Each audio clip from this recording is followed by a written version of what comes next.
In 2014, 7 out of 10 graduating seniors left public universities with student loan debt at an astonishing average of $29,000.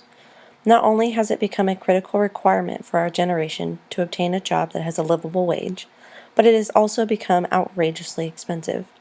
In this current election cycle, while many issues are important, only one candidate, Bernie Sanders, has really addressed the need to fix higher education within our society. This is not only frustrating, but also proves the state of politics within the United States. This year, candidates should focus on bettering the education system in this nation, which should include free higher education for all citizens, a plan Bernie Sanders has discussed but has largely been ignored. In 1990 to 1999, the average college student's debt when finished was $7,000. The average college debt in 2000 was about $16,000. In 2012, just a little over a decade later, the average student debt is now $29,000. In a span of 22 years, college debt has increased by 76%. Cost of higher education is spinning out of control, and it is making it nearly impossible for someone to afford college. It is not a radical idea. It is common economic sense to say that when young people or people of any age need more education, they should be able to get that education regardless of the income of their family. Bernie Sanders has continually spoken on free education and reiterates his main ideas that college should not only be achieved by those whose social class allows them to attend, but should be a right afforded to everyone. This is not a belief shared by everyone, though. Republican Senator Cochran from Mississippi argues that the United States should leave education up to the states and have very little input. And I think working out a division of responsibility for what programs are best handled by the local office holders and people who are responsible for operating our schools and colleges, that we not encroach too much on the incentives that we have that are created at the local level to benefit special needs. This, however, has led to the cost of college to skyrocket, which in turn has put pressure on families to either put their children through college or condemn them to decades worth of debt just to get a higher education. April Fox is a mother of 2 daughters. One did not go to college and the other is applying for college, but is finding that choices are limited based on cost to attend each one. So to say that my child is going to go to college and it's not paid for or it's paid for by me is just not feasible at this point in time.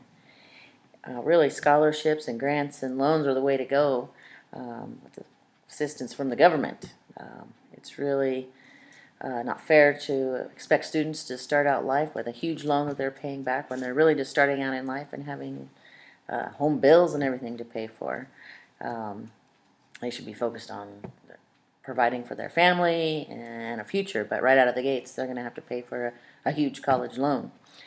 If the government was able to assist, that would be very helpful, and they'd have a better start to their future. Paying for college is not only stressful for parents, but for the government as well. However, the government is better equipped to handle the cost of college. This graph depicts the budget for 2015. The entire cost to pay for everyone to go to college each year is $70 billion. If you took $24 billion from the top 3 sections of the budget, you could pay for everyone to go to college in the United States. You know, folks just aren't going to be in the same job for 30 years. These young people who are here today, they're going to have a bunch of different jobs.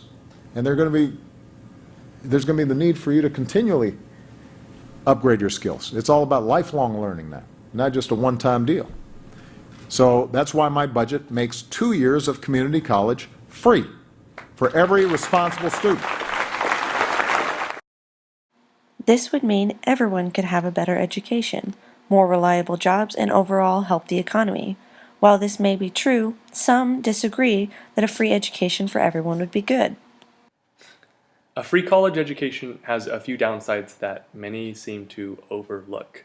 History shows us that throughout time, a high school diploma was all you needed to get a decent paying job to be able to pay your bills and go about your daily life.